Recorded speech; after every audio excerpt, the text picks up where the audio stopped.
Everybody, welcome back to the DCon 2024 stage. Appreciate y'all giving us some of your time today.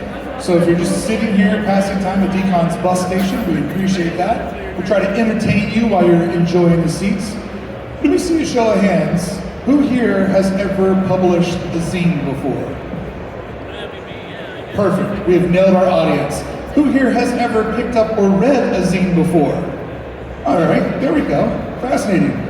Well, the three lovely people that I'm joined with today all do zine publications as well as other things in the arts. We're going to start today with Brian Butler, who is a big part of what we have going on with the Zine Zoo that's available over at the DCon booth. Brian, tell everybody real quick your involvement in zines and why you think it's still important that this age-old art of publication and communication still exists today. Yeah, dude. Oh, wow, I can hear myself. Yeah, I grew up doing like zine stuff. As a teenager, I always worked at photocopy shops. I worked at the photocopy place in my high school and ultimately ended up at Kinko's doing it. So I became like the connect for everybody who wanted to self-publish stuff. That role continued to now here at DCon, where I became a conduit for hooking a bunch of really talented artists up with the opportunity to make a 36-page zine and distribute it here at the DCon booth. Now, one of the things I've noticed about the DCon booth, the Zine Zoo, is you can see some of the covers that are here in front of us, and I have some free ones for people here at the bus station if they want to grab one at the end of this. There's not a lot of storytelling, like written storytelling. It's a lot of visual storytelling through all of these. Back in the day, being somebody that got into straight edge and hardcore at the late 80s, early 90s, the zine was the actual written record of the community. It was photos of the bands, it was reviews of the records, it was interviews with people that you'd heard about, and there was no other way to find these people other through the zine. This is a lot of great lookbooks of talented artists. Where's Zine Culture at in 2024? Is it lookbookish like this, or is there still the written record that's being told? Yeah, I see where you're going with that. I mean, a couple of things. Like, back in the day, it was like a tool for communication, right? Right. So it was considered ephemeral. Like, people just got from the way you get a newspaper. We don't collect newspapers, we don't collect stuff like that. So, also the things that they were documenting, at least in my experience, were ephemeral too. Like, a punk rock scene is only there for a handful of years and then it disappears. Right. Same deal with graffiti. Like, you're archiving graffiti in a zine and it's something that might get buffed tomorrow. So I think with regard to the ephemerality of stuff and how everything that we digest now, just the way we consume media on the feed is so ephemeral, zines have sort of flipped the script a little bit and now have become like a tool for archiving. And that's where the lookbook stuff comes in, where it becomes, for a lot of these people, this could also be like they're considered their rookie card. Oh, that's interesting. Yeah, that's like this is like a record of where someone is at this moment in their career. We're also joined today by Stephanie of Sherman Punch Studios. How you doing, Stephanie? I'm doing well, thank you. What's your entry point into the world of zines? So I, like many, have always been creating stuff, and I didn't always necessarily have an avenue to get my stuff out there, especially reproducing stuff. So making zines became kind of like a passion project, just to low stakes create stuff and then just put it out there and see how people respond. And just kind of creative expression. There's something that is so contagious about working on a project, and the whole time you're working on it, you're like, I'm having fun, I'm enjoying doing this, but what will people think? Yep. And in the internet age, that dopamine is instant. But with something like a zine, I remember we would make zines, we'd go to Kinko's overnight, we'd make zines. If we sell enough, we might make enough money to get into the show, right? Right. And so there was that build-up of anticipation. Will people like it? Will people respond to it? Will they think our jokes are funny? It prolonged the reward that you got, which I think in an innocent way made it a way more of a sweet journey, right? Like you were doing all this in hopes that things would find you later. Like, do you still have that kind of anticipation of I hope that this lands well, I hope that I communicate my ideas? Absolutely, and I do a lot of what I call just throwing stuff out into the ether, and then you just hope it kind of comes back positively. But being able to put stuff out there and just kind of let it live out there, have its own little life, and then have it come back. And sometimes it's years later, you realize you've influenced people that you've never met because they found that one thing. Yeah. And you're just like, oh, I made that like in my basement, like late at night. I should have been doing something else, but I was doing that. So work with me on this. What would be the difference of an idea that you go, that's a social media post, but this is a zine post? Like, how would you differentiate one of those creative ideas? Ooh, I feel like with the social media posts, I'm more like talking about stuff that's upcoming. It's usually a little more thought out because it does live on social media forever. Like even if you delete it, somebody could have screenshot it. Ironically, with like zines, even though it's like a physical media, I feel less precious about them, which is freeing for me. Yeah. And then I can play more. Like I experiment all the time with printing processes, and that zines are perfect for that. I've been thinking about that a lot also, like that idea of tricking ourselves into doing something that doesn't have to have an end value or an end point. Right. That thing of like, how do I tweak my mindset as a career artist to just make something where the stakes don't have to be high? Right. Zines can be that avenue. It's an interesting take on something that has obviously had to evolve with there being so much chatter in the room. We're also joined today by Chris ARWK. How you doing, Chris? Good, how you doing? Tell me about the first zine that you ever picked up, and how is that different than the last zine you just made?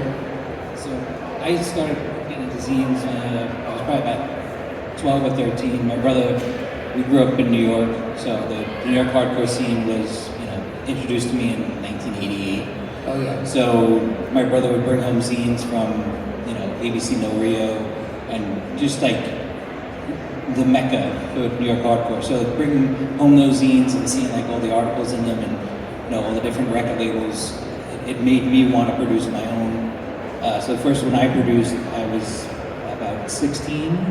My father's job was throwing out a photocopier, so I took it and just made my own zine.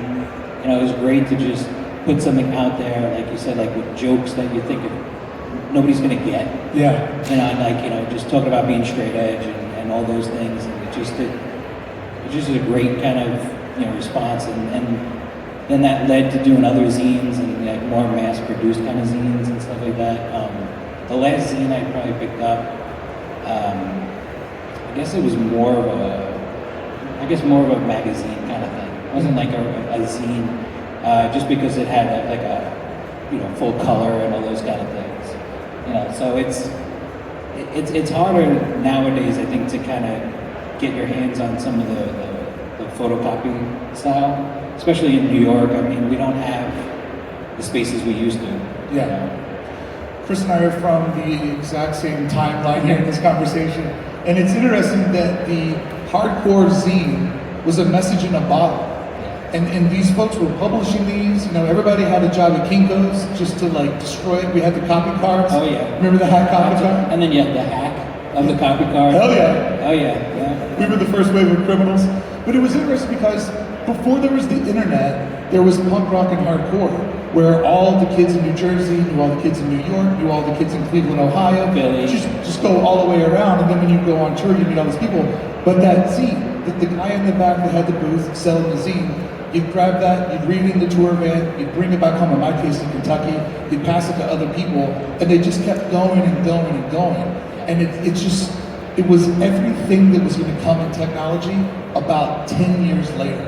Yeah, it's kind of like the library book that just gets passed around, and I remember getting zines like from other countries, especially in the 90s, like when there was like a big surge of like the straight edge movement, like Final Exit and Shield and all those like hardcore bands overseas in Sweden, and like getting zines from over there and sending zines from here to there. It was just such a great community. Now that the photocopy machine is really not a part of our culture anymore and everything's gone digital, are there people that trade digital zines, or does the zine still need to be printed? Like, what's the PDF zine scene like, bro? I'm hard edge print. For real, the tactile thing is the magic part. The tactile thing is what makes this special. Yeah, especially thinking about it as an archive, especially thinking about it. I saw like one of the vendors, you know the vendor's name. This someone's got like trading cards over there. Yeah, collective, the creative collective. Yeah, dude, like this, we're in a room full of people who are nerds for tactile stuff. So like, I think we can all like unanimously agree that tactile is the magic of this thing. I mean, tactile, Stephanie, it gives you real world problem solving, right? Like, Absolutely. remember the first time you did a zine and you took a scratch piece of paper and you're like, so page 1 also connects over to page Oh my 8. God. Remember doing those little cheat sheets? You never feel more dumb than when you're trying to figure that out. Yeah, when you're like, a 13-page zine doesn't exist. Right, and then learning about like the gutter and figuring out like you go to trim something off and all of a sudden you've lost like half a word and Yeah. you're like, oh my god. Well, I remember when I found out that they made a longer stapler. Because like, you'd sit there and try to fold it and it's just like, wait, so I can actually get a stapler that reaches the middle of the book? Yeah. But it was also one of those things where it's like, because you laid out type, photocopied stuff, remember ripping pages to get that cool rip look around photos. But then the first time that I sat in front of Photoshop, I was like, holy fuck, this is a zine making machine. Like all the things that I was just doing at Kinko's because it was too much to use that computer per minute. Yeah, oh yeah. For sure. And half the time those computers didn't even work right. Oh. Yeah. Quick show of hands here. Who here's been fired because they had used a photocopy machine at a job? Anybody? Am I the only one? I for real lost a job for abusing the photocopy machine. Like, your work's pretty good, but we need to talk to you about what you're doing. And what was great too is the photocopiers with the actual toner, like the powder toner, like it just, one, it had a better look, a smell, everything.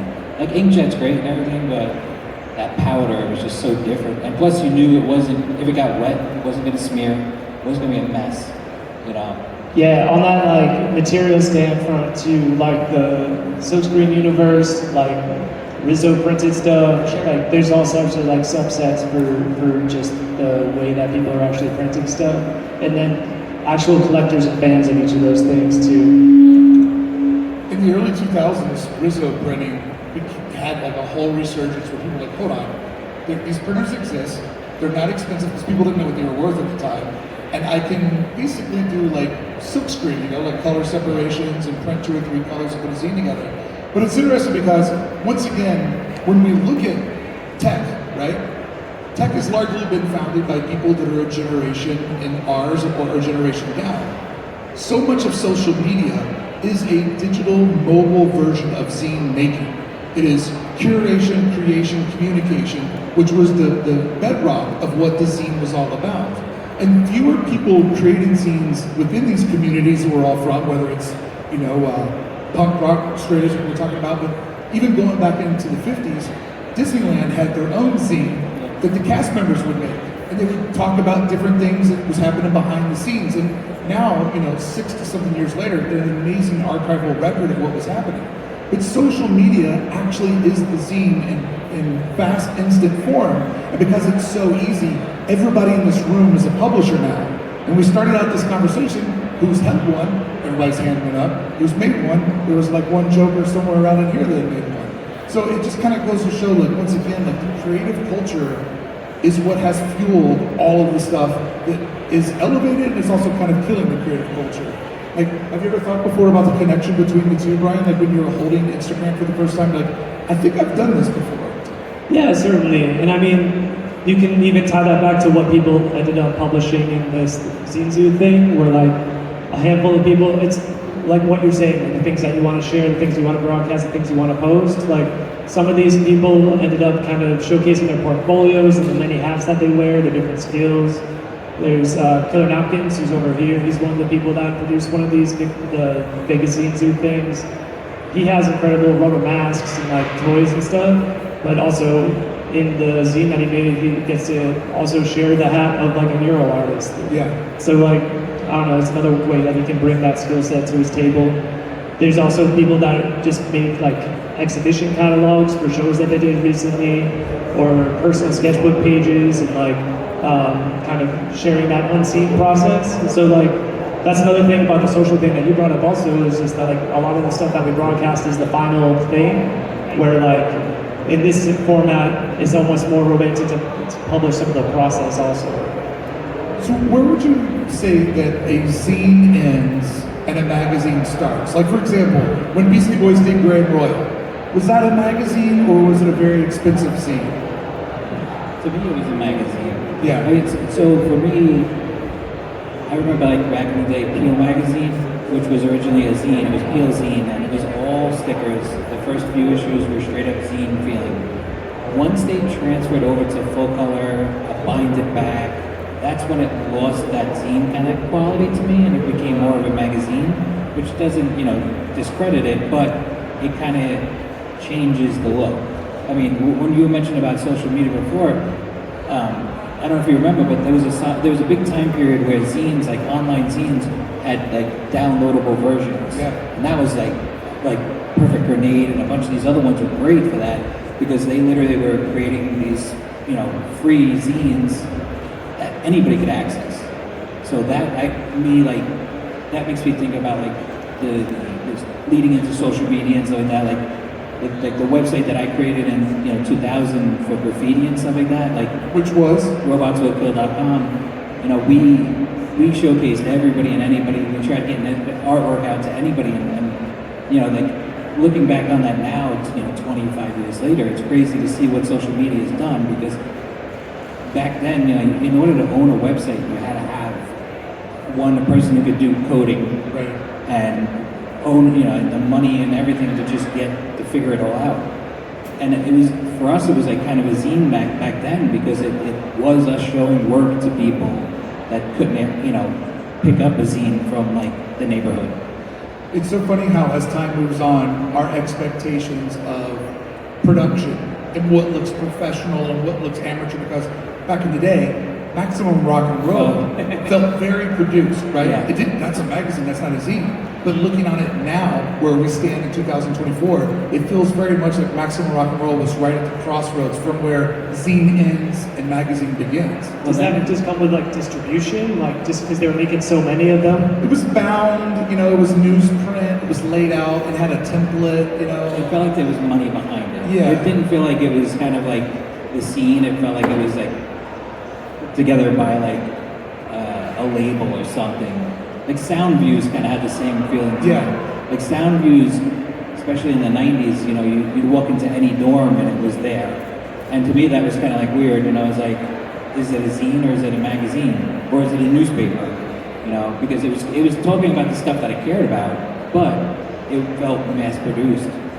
It's also weird when you go back and look at the origin of Rolling Stone, for example, which is a multi-generational product. The early Rolling Stones newsprint, they look very, very basic compared to where it was at right before it died. You can say something? Did you just kill Rolling Stone? Is Rolling Stone dead? I mean, it doesn't have the cultural relevance that it once had, for sure. For sure, yeah. And they post on social media their views, and people just bash them. It's like, if you've ever looked at a Rolling Stone social media post, they used to be the corner of this is where liberal minds go to share thoughts. And now they just get completely bombarded by people that think different than them. And there's no conversation more. It's just a cesspool of people that hate them for being liberal. Yeah, I think what you're touching on is this thing where we had a consolidated central media for the first part of our lives, and now we're in that later fractionalized chapter of it where everything's decentralized and everyone's got their own tunnel view narratives that they're being fed, and maybe there's common ground and maybe there's not. Yeah. So with that being said, shout out to Zines for being a publishing avenue where hey, maybe someone stumbles upon something weird that you put out there and it shakes them out of their tunnel view for at least a moment. It definitely gets to the moment where when you put together a zine and you pass it through people, there's no algorithm involved, right? It's human-to-human contact. It's conversation to conversation to reader. Our Silicon Valley overlords don't have their thumb on the scale. Yeah, it's flag flying, man. If you're a freak for Draculator made a Menko card collection. He's a freak for the yokai Menko cards from Japanese antiquity, 70s stuff. Maybe earlier. But he just made a collection of his collection to fly that flag for people who dig that collection. Well, I mean, the great thing about the internet is it's proven to us all, if you're into something, so is somebody else. And it'll bring them to you. So then once they come to you, if you can do things like independent publishing, that creates that bond and keeps it going. Stephanie, what are you working on right now as far as zines go? I am actually, so I've got a little webcomic that I've been working on that ironically, doing it on social media has been really hard for me to really solidify it because I kind of have to see everything all at once. Nice. And so that's where zines come in, and it forces me to do everything kind of at once because it's got to be published. So I've got the world of Hunky Dory Resort set in the early 1960s where monsters go on vacation, and I'm just trying to build that world out a little bit more. Build out the characters, really give them character, really give them some substance. So when you're doing that world building, which I'm always told by everybody in the entertainment industry, we're always looking for world builders. Right. I see a lot of worlds being built, and I don't see a lot of checks being cashed. So as far as your world building goes, how much of the world do you have beyond the issue? Do you kind of have like character attributes and where they're all going and what their ultimate destination is? Or are you just kind of living in the moment with these new friends and you're kind of figuring them out as they're figuring each other out? I'm definitely living in the moment with them, and I'll pull from like my friends or experiences I have. I even have a friend that was talking about a date she went on and how it was like kind of awkward. I'm like, ooh, I'm gonna put that in my zine. Monsters could do that too. Yeah, totally.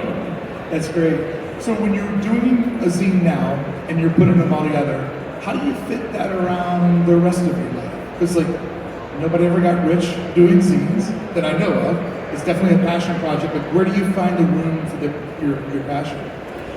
It's one of those things that's always on my mind. It's kind of hard to like, I feel like more than anything I have to remind myself that I have other things I have to do to like pay my bills. I love that. So I usually have like a steno pad of all things always with me so I can write notes down. So I'm like, all right, I'll put it down and then I can revisit that because I have to focus on something else. And then I've got that whole steno pad of notes that I can go, like, I've got a wall that I tape everything all on. It's like a crazy murder wall, but it's all hunky-dory. And that's just sort of like your brain dump of where everything's at and how it's all moving around. Exactly. And then I can go visit it. I'll like have my coffee, just sitting there staring at it and be like, that doesn't make sense. And then I go adjust it. There's something about, once again, we're talking about tangible creation. Yep. There's something about seeing it on the wall and being like, oh, that was a good idea when I was driving my car earlier today. Seeing how these pieces connect, it's not a smooth transition. I gotta figure out the story a little bit more. Right, and you get to revisit it over and over again, which Right. is something that I love. Because like initial exposure to something, it can be exciting, but you always miss things. Or you don't realize that there are things that are there that like, I don't really need that there. And it kind of helps you like curate it down to something that makes sense to other people, hopefully. What about you, Chris? How did you find time to fit this into your ecosystem? So I work 9 to 5 and do all my art afterwards, but typically I've been doing a lot of post-it note drawings for the past 22 years at my job. So the thing I've been working on lately is going to be compiling them all and releasing some kind of printed,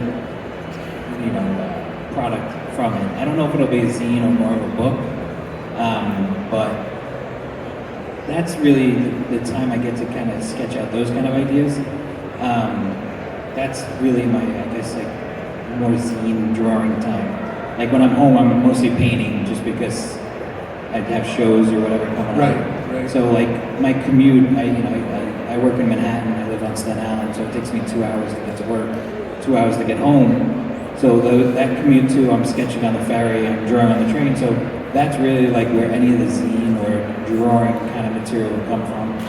I've always been envious, I mean not envious, but like there's a romanticism, because I've never had to do it, to the East Coast commute.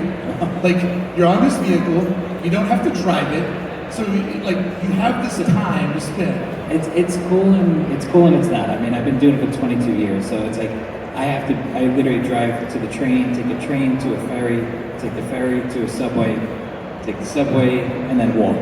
So there is those like 25-minute like cool down period times, but that's where I like sketch or I like kind of start writing down ideas.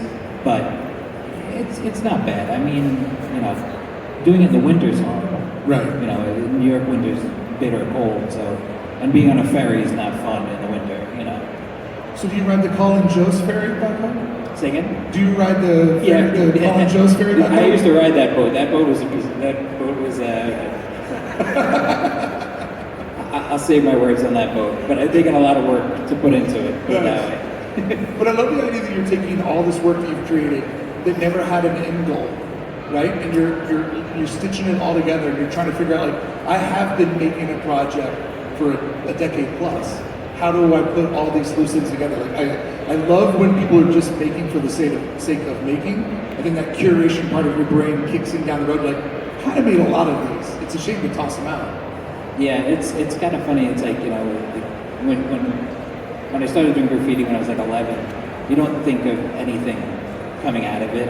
You just think that's what you wanted to do. That's right. it.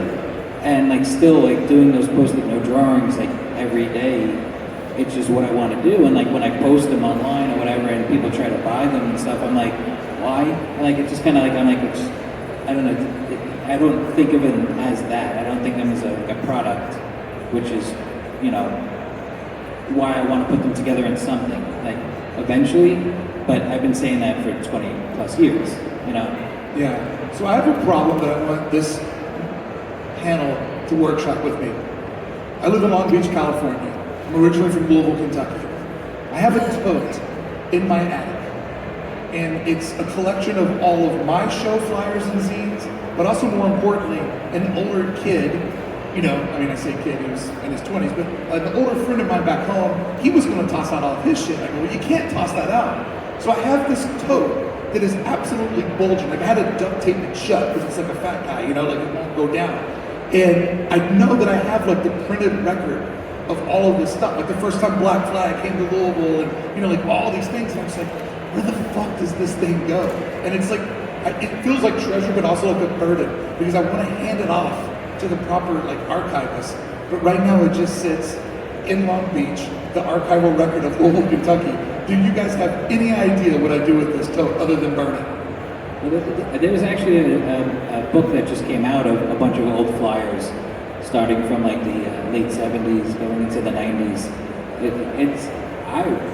Collecting it and putting it into some kind of printed form would be fantastic. Yeah, just start scanning it all.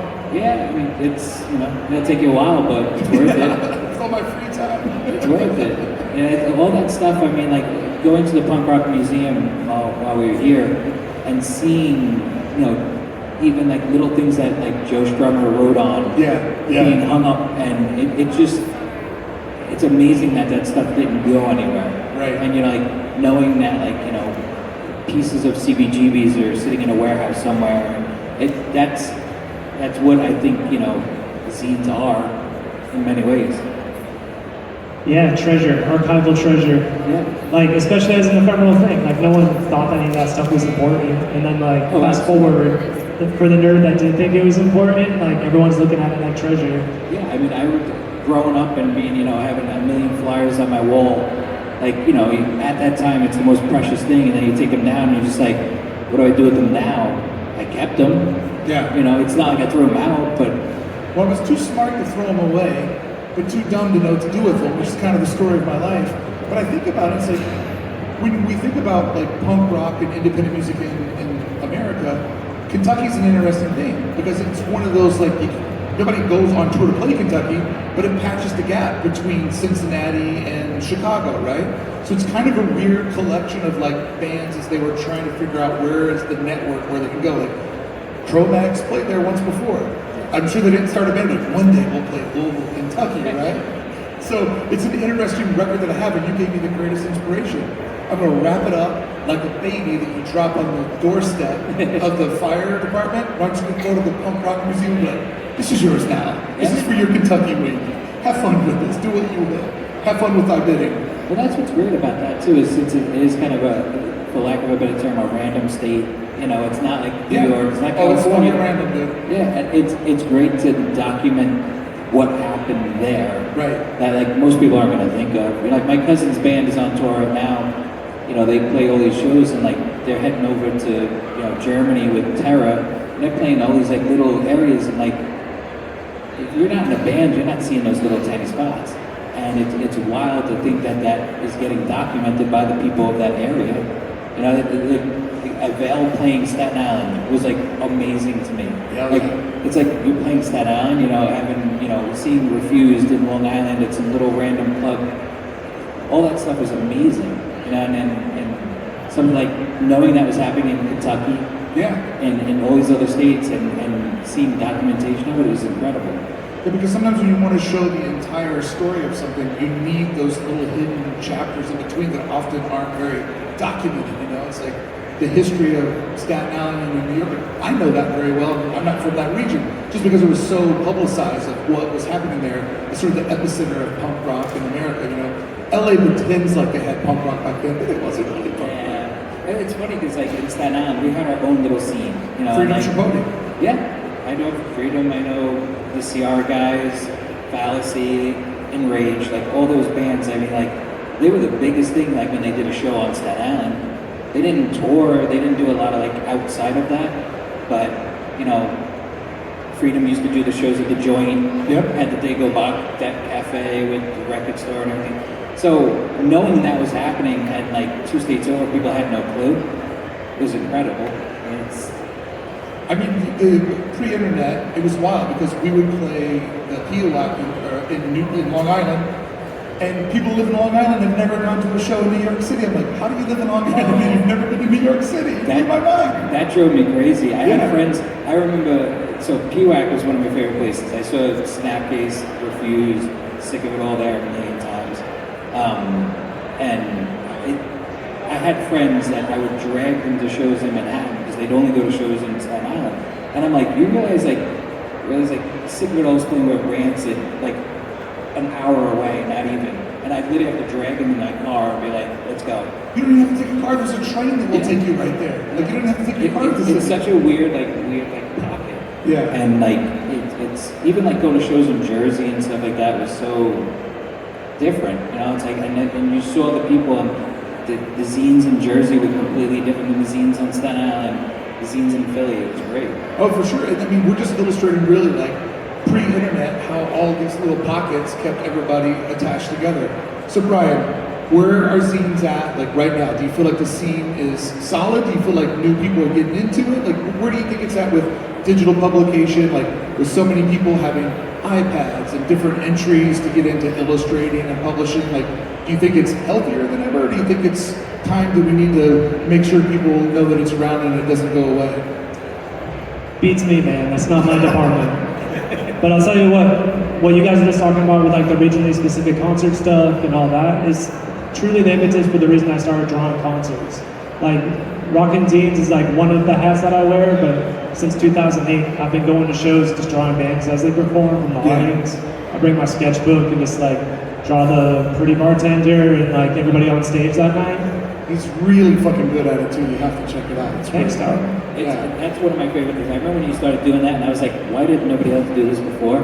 It was like one of the best things like ever. Thanks, Especially, dude. I think it was a Gore show that you drew at. I was like, it just captured being at the show, and it was better than a photograph because it was covered in blood? yeah, 100%. I remember wearing that white t-shirt to bars, covered in blood. And then stopping in Ohio at a Denny's and the sheriff being like, where the fuck did you boys just come from? Like, we just look like we committed a murder. First time I ever saw them, my brother, we were going to see them at City Gardens down in Trenton, in New Jersey. And my brother looks at me and goes, put on a white shirt. Yep. I'm like, what? He's like, put on a white shirt. I understood 20 minutes into the show. I was like, this is why. Yeah, we had our white shirts, we'd write the date on them and be like, that's the time we saw them in Columbus, that's the time we saw them in Cincinnati. All right, so as we're wrapping up today, I always like to do this because DCon happens towards the end of the year. I like to kind of see what people are working on, what they're hoping to do in the year that comes up. Like, I love the Turning Over of a New Year. It's something you definitely have to celebrate because you only get to do it so many times. Brian, what is your goal for next year? And also working there, like, what do you want to do in the zine space? Sure. I mean, I can speak to the tactile space at the moment. Please. The next thing that I got coming up that I'm really stoked for is the Beach Towel Art Show, which is taking place in Miami during Art Basel. It's a scrappy little DIY bring your own custom art beach towel to the sands of South You're Beach. saying beach towel, right? I'm saying beach towel. Custom beach towels. Yeah, man, like paint a beach towel, crochet one, whatever. Hell yeah. So we're just gonna like roll up on the sands of South Beach behind all like the big important art fairs and just put a bunch of beach towels on the sand as a big DIY community exhibition. I absolutely love this. Yeah. This is amazing. The handle's at Beach Towel Art Show. That's great. What else do you have going on besides beach towels? Man, I just wear all the hats, so I like paint murals and stuff down there. Like everything that I'm doing is presently that I'm stoked on is like community driven. So like in addition to like rallying people for the zine thing, I've also been doing Everybody Draws Everybody, which is like a portrait swap event that I'll do with like maybe 20 people, and it's nomadic. So whenever I do a job in like some city, like I just did one in Massachusetts last month, like I'll double dip and like do the job and stick around and rally some folks to draw each other. That's awesome. Have you ever been hired to do that for like corporate events or anything? Team I'm building? open to it. You got some corporate listeners? Yeah, I know a couple of corporate people. Stephanie, what do you have going on with the zine world? What do you want to knock out next year? So I have been building out my screen printing studio in my basement Nice. and making it more effective. So I'm hoping that I can start printing my zines, screen printing them. You're printing on Flatstock. Yep. How big of a bed? Like how big can you print? Reliably, like 12 by 18. I love the reliable. How much can I really push it? Right. Especially because I'm a little bit shorter. Like Yep. screen printing big stuff's like really hard for me to get that angle just right. Do you print sideways or long ways? It depends. Okay. Sometimes my screens aren't very clean and I have to work with the space that's available. I've been there before on that one. So you're going to work on the screen printing shop? Yeah. Do a lot more self-publishing? Yeah, I actually had a risograph machine previously, but I am not technologically adept enough, so I ended up selling to a local place that's been printing zines in St. Louis. And how long have you been screen printing?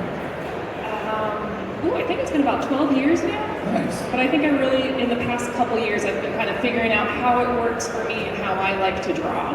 That's perfect. That's perfect. Because it's like, with all of these different things, like I always say Photoshop, for example, Photoshop's like the human brain, right? Everybody uses 8% of it different than everybody else. And you have your little corner that you go in and like, I never touch that button. I have no idea what that button does. I don't ever see that button. I would take it out if they would allow me, because every time I accidentally hit it, I go, what are channels? Why is everything red? Why can't I select anything anymore? Get the fuck out of my life, channels. I don't need you. I've printed thousands of posters, never needed fucking channels once. I hate you channels. Chris, what about you? My favorite thing about Photoshop is you end up finding out that there's one thing that you could have done. Meanwhile, you're doing it 20 steps. And it literally was like, oh, I could have just done that? Cool, thanks. What I have coming up, so outside of the zine world, I have some new vinyl toy projects coming out with Strange Cat Toys and UVD Toys. I have a solo show coming up in February at Harmon Projects in Manhattan. And then I'm just working on putting together the Post-it note series and doing something along those lines. Those are the main things. Awesome. Well, for everybody who's here, if you're interested in one of the zines that DesignerCon is selling, feel free to come up and grab one. The Zine Zoo is available at the DesignerCon booth. We have other free ones for you to grab off the stage as well. And also, if you have no plans tonight, because Las Vegas is a really fucking boring city and you're probably looking for something to get into, I have these that I can hand out to you, which is a QR code, which will get you into the DesignerCon after party at Omega Mart at Meow Wolf. So if you want to come over, what's that? That's tomorrow? So go there tonight with this and see what happens, and then report back to me tomorrow. I'd love to find out. This is for the after party tomorrow. That's what happens when you don't put a date on things. All right, everybody, let's make some noise for our zine panel. Thank you so much to Brian, Ashley, and Chris. Appreciate you all. Our next panel will be at 3 p.m. We'll be talking about AI, future of design, how to work some of these new workflows into your space. Would love to see you here. And then speaking of Meow Wolf, I'll be speaking to the creative director at 5 o'clock, talking all about how to get into experiential design and how they work with artists. Thank you so much, I appreciate you.